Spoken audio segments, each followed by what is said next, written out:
Rock 100.5 The Cat, Jay Ramone, live at Rocklahoma. We are in the dressing room for Stone Sour. Corey Taylor here with me. How do you like the decor of the wood paneling in the dressing room? You know, it reminds me of growing up in Iowa, you know, so it's taking me back. I'm feeling a little nostalgic. I don't know if that's a good thing, but it's tripping me out. Did your parents have one of those brown couches that had like the deer scene on it, you know, with the leaves and the trees and you got the random deer in the background like my parents had in the early 80s? I think everybody had one of those, didn't they? I think like if you lived in the Midwest, you were issued one of those. Like as soon as you moved into the state, like the city limits or whatever, it's like here's your deer decor couch. We call them Davenports. Yeah, I know the whole shtick. So yeah. Well, when you walked in, you've got your cup of coffee, you're ready, and I am a coffee snob as well. One of the very first things I did preparing for Rocklahoma was pack the coffee pot, pack the coffee, make sure I've got that. Everything else comes secondary. Yes. So you explain the same thing. When you're on the road, you have to have a Keurig. Oh, yeah. And so have you turned into like a coffee snob where the regular Folgers is not going to cut it? Oh yeah, dude. I've been a coffee snob now for 15 years, so I'm horrible about this. Like it's. If it doesn't stand up, then there's an issue. You know, if I can see through it, that's not coffee. That is muddy water that you've just heated up in a microwave somewhere and you've tried to sell it off. Screw that. Yeah, you give up whiskey for a reason. It's strong black coffee. You know. Well, clearly with Zach Wilde, it's worked for him too, because his coffee videos are the funniest things I've ever seen. They're really good. He is such a goob, man. He's one of my good friends, and so every time he posts something like that, I'm like, oh, here we go. He's a fucking maniac. He's a smoking guitar player, but he's almost a stand-up comedian as well. It's pretty funny. Yeah. So, what is your coffee of choice? Whatever's hot, basically. I mean, I'm not. It's like everybody's got their Starbucks order, right? And it's so like, you know, it's like, oh, we have a grande half soy latte with a lemon twist. It's got to be at 140 degrees, and you put the foam in a separate cup. And I'm like, really? Mine is grande red eye. That's simple, that easy. As long as it's strong and black, that's how I like my men. Coffee. That's how I like my coffee. I am the same way. Don't put anything in my coffee, and I want it to be slightly thick and almost chewy.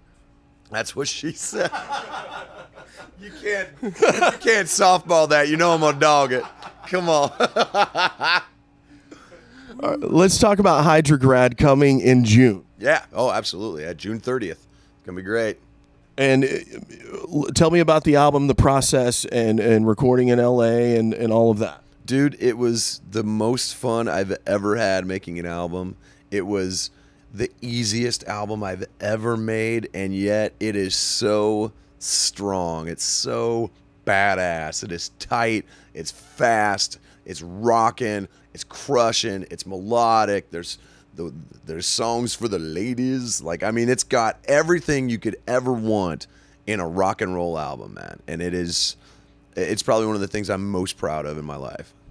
As a horror movie fan, I noticed that you were at Texas Frightmare Weekend a couple of years ago, where I actually got to go to Texas Frightmare Weekend. Oh, yeah. But the line and in the Q&A was so packed for you, I was like, well, I'll have to talk to him another time. Yeah, it was pretty crazy, man. I had such a good time down there, man. Like really, like all the fans that were there were so cool, and you know, working with everybody on the Fear Clinic movie. And then like all of these people just kept coming up and saying hi to me, like Dee Snider, Tom Savini. I was like, what is happening, dude? Like, this is freaking me out. All the people from the Machete Kills movie came. Like they had this machete signed and handed to me. I was like, how am I going to get this through the security? Like, I got to fly home. This is really weird. But yeah, it was a great time, man. For horror movie fans, that's such a cool event because things like that weren't the norm when I was growing up, when it was the golden age of horror movies. So to be able to revisit some of these actors who've played in tons and tons of B flicks and stuff, it's really cool to see that those fans actually get a chance to meet some of their idols. Yeah, man, and it's one of the reasons why the horror community is so tight and so Like, it's a family, man. Like, and we support the movies that come out, even the low budget ones, and we keep them afloat because nobody else is going to. It's kind of like metal music, you know? The metal community keeps metal music out there and keeps it fresh and keeps it popular because nobody else is going to. We don't get respect from anyone else, so we have to show the respect ourselves. I think that's really cool of you to go do that. One more question about the House of Golden Bones comic books. How did that idea come about? That was always a part of it for me. I just had this great, grand idea for the story, you know. So not only telling the story from a musical standpoint, but from a very visual standpoint as well. And I was able to work with really great people over at Dark Horse that really helped me put it together. I had a great artist and Richard P. Clark. I mean, it was fantastic. So I really was able to kind of achieve everything that I wanted to try, like on that level, and really put it out there. Well, I thought it was really cool that you did that. And then once you actually see the finished product, you can tell the quality and the time that was put into it to develop the story and the concept and make it right. Yeah, man. I mean, we sat and, you know, Richard and I made sure that every character looked exactly how I wanted it to see, how, like, everything was described. Like, it was great, man. It's such a great experience. Have you looked at the lineup today for Rocklahoma? Oh, yeah. Who are you excited to see? The Cult.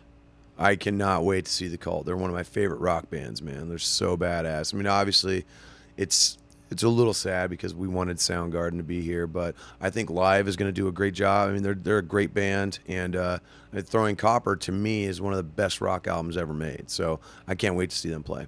It's definitely a sad situation for sure, because Soundgarden getting back together and making this run was going to be huge for Rocklahoma, but they really did it right by finding another band that would fit and loved Chris Cornell as much as anybody else. And so I think it's going to work out, and Live's going to put on a great show.